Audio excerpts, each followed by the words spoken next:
এই গজলটিতে একটি লাইক দিন। 2022-এর নতুন নতুন গজল পেতে আমাদের এই চ্যানেলটিকে সাবস্ক্রাইব করুন। সাবস্ক্রাইব করার পর পাশের বেল আইকনটিতে ক্লিক করে অলে সেট করে দিন ভিডিওগুলি সবার আগে শোনার জন্য।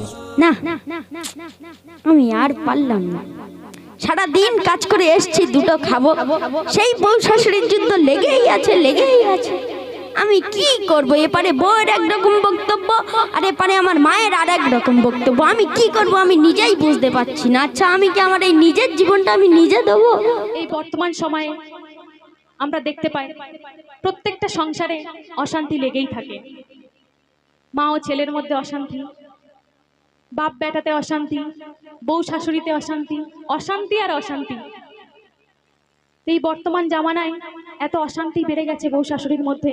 আচ্ছা আনিশা, তুমি বলো তো, এই বউ শাশুড়ির মধ্যে যে অশান্তি হয় কার জন্য হয়? বউয়ের জন্য না শাশুড়ির জন্য?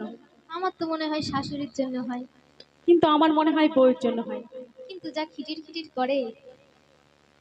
আচ্ছা তুমি সুরে বলো কাদের জন্য ঝগড়া হয়? আচ্ছা আমি সুরে বলবো, দেখা যাক ঠিক কাদের জন্য ঝগড়াটা হয়। তাই বলছি শুনো।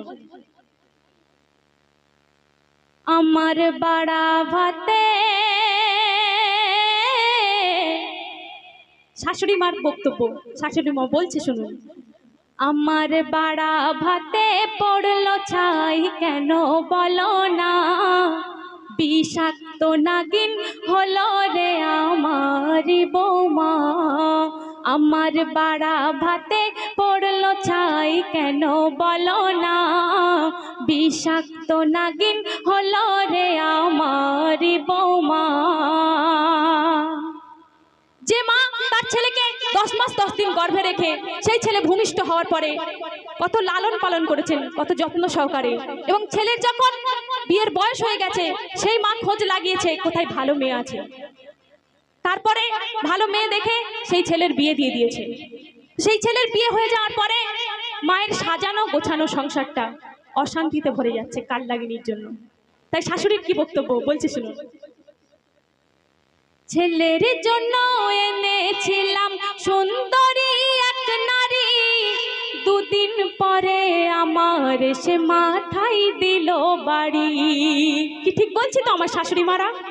আপনারা আমার সঙ্গে আছেন তো শাশুড়ি মারা? তাই বলছি শুনুন। ছেলের জন্য এনেছিলাম সুন্দরী এক নারী, দুদিন পরে আমার সে মাথায় দিল বাড়ি। আপন আপন করি যারে দেখি সে এখনই পর, কার কাছে বলবো বলো আমার এই দুঃখের খবর। বিচার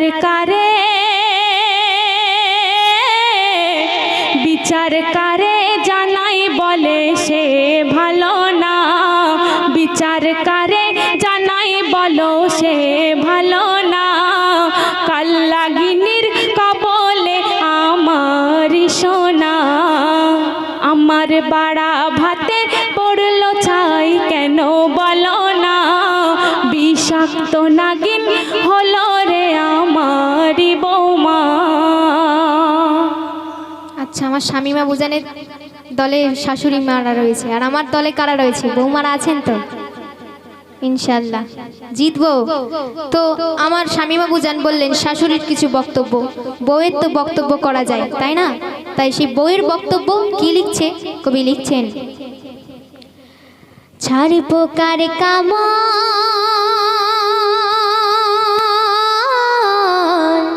ছাড় পোকার কামড় আর তো আমার সহ্য যে হয় না, সারাদিন গুজুর গুজুর করে শাশুড়ি মা। ছাড় পোকার কামড় আর তো আমার সহ্য যে হয় না, সারাদিন গুজুর গুজুর করে শাশুড়ি মা। তো দেখুন মা বোনেরা, আমি পড়াশোনা ছেড়ে আমার মা বাবা বিয়ে দিয়েছে যে তোর শাশুড়ি আর তোর বর একা থাকবে, তোর খুব সুখের সংসার। কিন্তু এখানে এসে দেখছি এই ডাইনি বুড়ির কবলে এসে আমার জীবনটা পুরো বরবাদ হয়ে গিয়েছে। তাই সেই সম্পর্কে কবি লিখছেন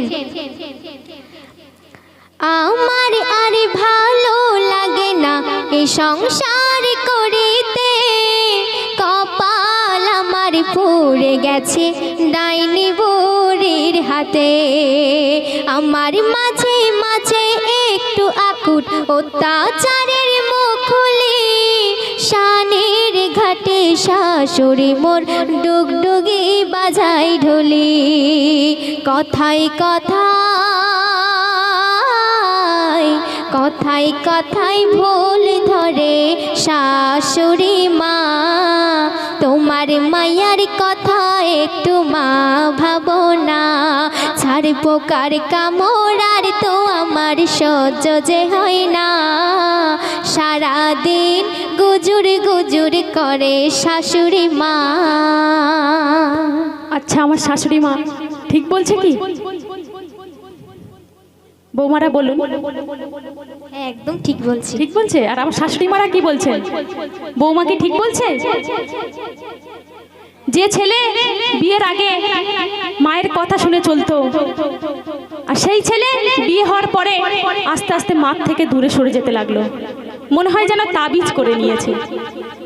তাই কবি কি লিখছেন মনোযোগ সহকারে শুনবেন। বুক নিংড়ানো ভালোবাসায় তাকে গড়েছি, ডিজিটাল বউ তাকে কবজা করে নিল দেখেছি। শাশুড়ি তোর মায়ের মতো জানিস না রে বেহায়া, মুখেতে শুধু মিষ্টি অন্তরে বিষের বড়া।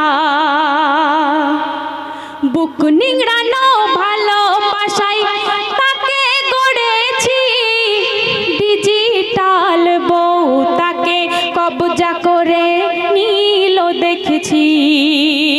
শাশুড়ি তোর মায়ের মতো জানিস না রে বেহায়া, মুখেতে শুধু মিষ্টি অন্তরে বিষের বড়া।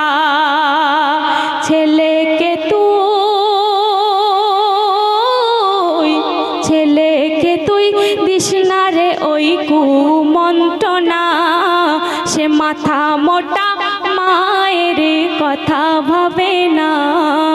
আমার বাড়া ভাতে পড়লো ছাই কেন বলো না, বিষাক্ত নাগিন হলো রে আমারি বৌমা। আচ্ছা, ঠিক আছে, তুমি বলছো যে শাশুড়ি মায়ের মতো, কিন্তু মা তো নয়, গর্ভে তো ধরেনি। তাহলে আমার কষ্ট বুঝবে কি করে? নিজের সন্তান যদি একটা ভুল করে সে ভুলটা ধরিয়ে দেবে, আর নিজের বৌমা মানে মেয়ের মতন, তো বৌমা মানে তো মেয়ের মতো। তাহলে সে বৌমা যদি একটা ভুল করে সারা পাড়া গায় সে ছড়িয়ে আসবে যে এই ভুলের, তাই সংশোধন করবে না। তাই আর স্বামী স্ত্রীর মধ্যে ঝগড়া করতে থাকবে আর বিভেদ শুধু করাতে থাকবে। তাই সেই সম্পর্কে কবি লিখছেন, শাশুড়ি তো মা নয় শুধু মায়ের মতন, করেনি গর্ভ ধারণ সহেনি প্রসব বেদন। আমারই বাহু ডোরে এখন তার প্রিয় সন্তান, স্বামীর স্থির বিভেদ করে খোঁজে সে নিজের কল্যাণ। একদিন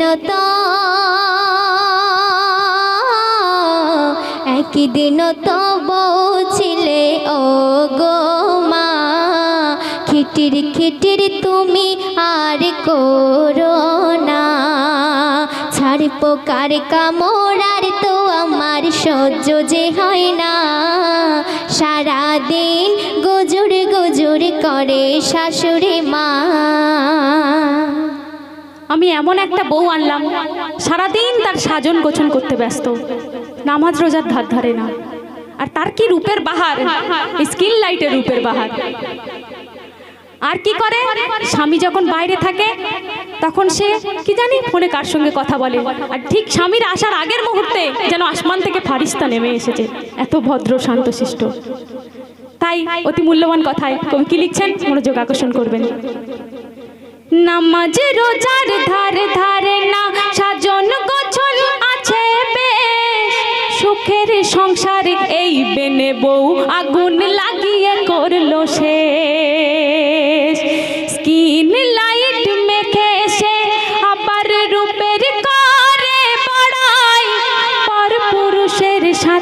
ফোন করে দিনে দুপুরে। নামাজ রোজার ধার ধারে না, সাজন গোছন আছে বেশ, সুখের সংসার এই বেনে বউ আগুন লাগিয়ে করলো শেষ। স্কিন লাইট মেখে সে রূপের আবার বড়াই করে, পর পুরুষের সাথে ফোন করে দিনে দুপুরে। তোর 14 পিড়ি, তোর 14 পিড়ি উদ্ধার হলো জানিস না, আর স্বামীকে নিয়ে করিস কত ছলনা। আমার বাড়া ভাতে পড়লো ছাই কেন বলো না, বিষাক্ত নাগিন হলো রে আমারি বৌমা। না আর সহ্য করা যাচ্ছে না। আচ্ছা আমি না এই যুগের মেয়ে সাজুগুজু একটু করি, কিন্তু তা বলে আধুনিক যুগের মেয়ে আমার শাশুড়ি বুড়ি হতে চললো, তাহলে সে সাজুগুজু করবে? এরকম কোনো কথা আছে? সে সারাদিন সাজুগুজু করে বেড়ায়, আর তার কানে সোনার গহনা, আর কারোর সাথে যদি ঝগড়া বিবাদ হয় বাবা তখন আর দেখা নেই, তখন নিজে সেই তাদের ঝগড়াইতে নাক গলিয়ে কাছা বাঁধিয়া ঝগড়া করে। তাই সেই সম্পর্কে কবি লিখছেন, রঙ্গিলা শাশুড়ি আমার হাতে আয়নার চুড়ি, বৃদ্ধাকালে সেজে গোজে ঘোরে বাড়ি বাড়ি, কথায় কথায় ঝগড়া করে দেখো কাছা বাঁধিয়া, সিরিয়ালে মেতে থাকে খোদার দিনকে ভুলিয়া, নামাজে রোজা নামাজে রোজা দেখো না ধারে ধারে না, হাতে কানে দেখো তার সোনার গহনা, ছাড় পোকার কামড় আর তো আমার সহ্য যে হয় না, সারাদিন গুজুর গুজুর করে শাশুড়ি মা। দেখুন আমি এমন একটা বউ আনলাম, সে রান্না বান্না করতে জানে না, কি জানি বাপের বাড়িতে হয়তো ঘুরে বেরিয়েছে, সে রান্নাই পারে না। এমন একটা বউ আনলাম যে রান্না বান্নাই পারে না, বাপের বাড়িতে সারাদিন হয়তো ঘুরে বেরিয়েছে, আর রান্না করতে বললে কিরকম রান্না করে, যেন হাঁটুর মতো ঝোল দেখে আর কই মাছ ভেসে বেড়াচ্ছে তাতে সেই ঝোলে। আর আমি যখন রান্নাঘর থেকে একটু আড়াল হয়ে যাই, মাছ চুরি করে খায়। আর যেই বলি মাছ কোথায় গেল বৌমা, তখন বৌমা কি বলে, বিড়ালের দোষ দেয়, বিড়াল খেয়ে নিয়েছে। তাই কবি কি লিখছেন মনোযোগ সহকারে শুনবেন। রান্না করে বউ আমার কি জানি কি দিয়া, নুন ছাড়া পাট শাক বাজে হলুদ বাটা দিয়া, রান্না করে বউ আমার কি জানি কি দিয়া, নুন ছাড়া পাট শাক ভাজে হলুদ বাটা দিয়া, রান্না ঘরে চুরি করে ভাজা মাছ নেই খেয়ে, দেখো ডাইনি উদর ভরাই বিড়ালের দোষ দিয়ে, হাঁটু সমান হাঁটু সমান ঝোল রাখে দেখো না, আর সাঁতার কাটে তাতে কই মাছের ছানা, আমার বাড়া ভাতে পড়লো ছাই কেন বলো না, বিষাক্ত নাগিন হলো রে আমারি বৌমা। আচ্ছা আমার শাশুড়ি মা বসে বসে খিটখিট করবে আর আমি নাকি খাওয়াবো, এসব কি মানা যায়? তো আমার যদি রান্নার মধ্যে একটু ভুল হয়ে যায় সে তো সংশোধন করবে। বাবা কি সংশোধন করবে, নিজে রান্না করবে, বিরিয়ানি পাকায়, কাঁচা আলু তাতে নুন দেবে না, সে ধোঁয়া পোজা গন্ধ। তাই সেই সম্পর্কে কবি লিখছেন, আধুনিক ফ্যাশন শাশুড়ি পাকাই ভালো বিরিয়ানি, মাংস দেখো পুড়িয়ে দিল আলুতে নুন দেয়নি, যখন দেখি ডাল রাধে দেখি যে চুঙা পোড়া, তরকারিতে পাবে শুধু আগুনের ধোয়া। হাতে কেটে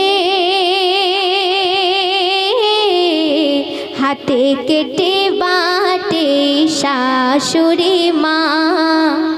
আমার শাশুড়ি মা বলল যে আমি নাকি তরকারি চুরি করে খেয়ে নিই, মাছ চুরি করে খেয়ে নিই। ঠিক আছে, তো আমার শাশুড়ি মা ভালো মন্দ রান্না করি সে ঘরের ভিতর লুকিয়ে রেখে দেবে। ভালো জিনিসগুলো মানে নিজের পেটটা ভরলে হয়ে যাবে, আর কারোর পেটের সেটা চিন্তা করবে না। তাই সেই সম্পর্কে বলছে, হাতে কেটে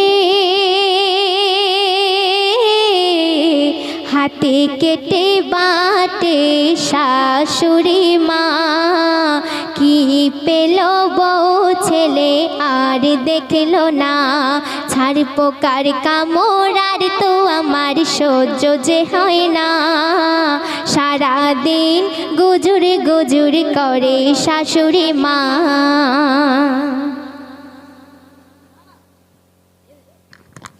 না, আমি আর পারলাম না। সারা দিন কাজ করে এসছি, দুটো খাবো, সেই বউ শাশুড়ির যুদ্ধ লেগেই আছে। আমি কি করব? এপারে বউয়ের একরকম বক্তব্য আর এপারে আমার মায়ের আর এক রকম বক্তব্য। আমি কি করব আমি নিজেই বুঝতে পারছি না। আচ্ছা, আমি কি আমার এই নিজের জীবনটা আমি নিজে দেবো?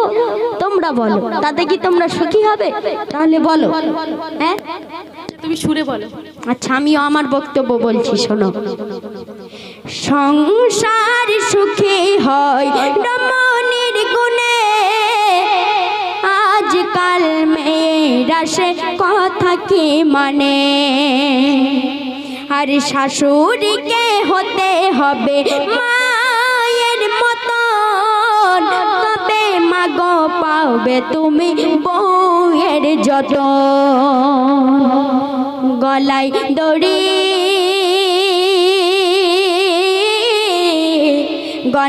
দড়ি দিয়ে মরি, কিছুই ভালো লাগে না। কপালে বাজ পড়েছে মোর, নসিব ভালো না। শোনো বলি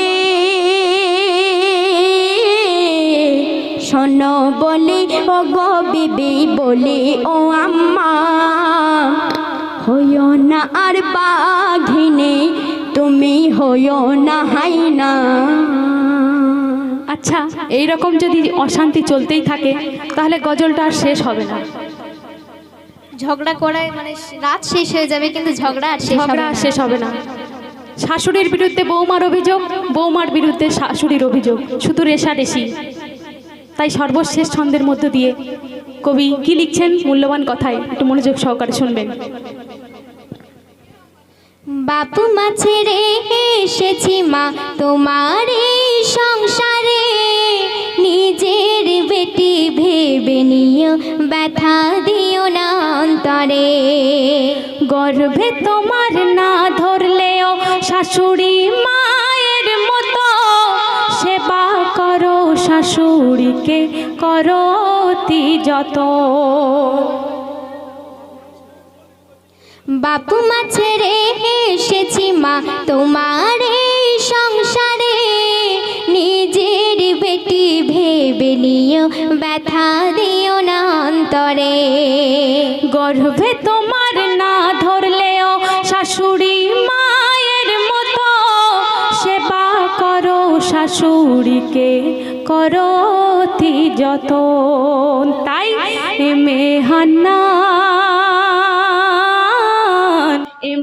হান্নান বলে দ্বন্দ্ব হবে না, সোনার সোহাগ হবে এই সংসার খানা।